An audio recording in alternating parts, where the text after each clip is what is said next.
All ಇದು ಶನಿವಾರದ mini blog ಆಗಿರುತ್ತೆ. ಸುಮಾರು ಜನ ಕಮೆಂಟ್ ಮೂಲಕ ಕೇಳ್ತಾ ಇರ್ತೀರಾ, ಬೆಳಗ್ಗೆನೇ ನೀವು ಅಷ್ಟೊಂದೆಲ್ಲ ಅಡುಗೆ ಮಾಡ್ತಿರಲ್ಲ, ನಿಮಗೆ ಯಾವ ಥರ ಟೈಮ್ ಸಿಗುತ್ತೆ ಅಂತ ಹೇಳಿ. ನಾವು ಸ್ವಲ್ಪ ಬೆಳಗ್ಗೆ ಬೇಗ ಎದ್ದೊಳ್ಬಿಟ್ರೆ ಎಲ್ಲ ಕೆಲಸನೂ ಮುಗಿಸ್ಕೊಂಡು ಬಿಡ್ಬೋದು. ನಾನು ಕೂಡ ಬೇಗ ಎದ್ದೊಳ್ಳೋದ್ರಿಂದ ಯೋಗ, ಪೂಜೆ ಹಾಗೆ ತಿಂಡಿ ಎಲ್ಲನೂ ಕೂಡ ಟೈಮಿಗೆ ಸರಿಯಾಗಿ ಮಾಡ್ಕೊಂಡು ಬಿಡ್ತೀನಿ. ಇನ್ನು ಇವತ್ತು ನಾನು ಆವರ್ಕೆ ಹೂವು ಹಾಕ್ಬಿಟ್ಟು ಟೀನ ಮಾಡ್ಕೊಂಡಿದ್ದೆ. ಈ ಆವರ್ಕೆ ಗಿಡದ ಬುಡದಿಂದ ಹಿಡಿದು ಎಲೆ ಹೂವದವರೆಗೂ ಕೂಡ ನಮಗೆ ಸಾಕಷ್ಟು ಹೆಲ್ತ್ ಬೆನಿಫಿಟ್ ಸಿಗುತ್ತೆ. ಅದರಲ್ಲೂ ಕೂಡ ಶುಗರ್ ಇರೋರಿಗೆ ತುಂಬಾ ಒಳ್ಳೆಯದು, ನಮ್ಮ ದೇಹಕ್ಕೆ ತಂಪು ಕೂಡ. ನಾನಿದ್ರ ಜೊತೆಗೆ ಸ್ವಲ್ಪ ಗರ್ಕೆನ ಬಳಸ್ಕೊಂಡು ಮಾಡಿದ್ದೆ. ಕುಡಿಲಿಕ್ಕೆ ಸ್ವಲ್ಪ ಒಗರಿರುತ್ತೆ, ಆದರೆ ಆರೋಗ್ಯ ದೃಷ್ಟಿಯಿಂದ ನೋಡಿದ್ರೆ ತುಂಬಾ ಒಳ್ಳೆಯದು.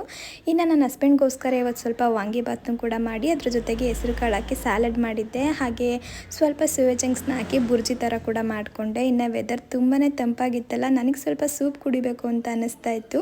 ಹಾಗಾಗಿ ಕುಂಬಳಕಾಯಿ ಕ್ಯಾರೆಟ್ನ ಬಳಸ್ಕೊಂಡು ಸೂಪ್ನ ಮಾಡಿದ್ದೀನಿ. ಪೂರ್ತಿ ವ್ಲಾಗ್ನ ನಾನು ಇವತ್ತು ಯೂಟ್ಯೂಬಲ್ಲಿ ಅಪ್ಲೋಡ್ ಕೂಡ ಮಾಡಿದ್ದೀನಿ. ಟೈಮ್ ಸಿಕ್ಕರೆ ಒಂದ್ಸಲ ಚೆಕ್ ಮಾಡಿ ನೋಡಿ.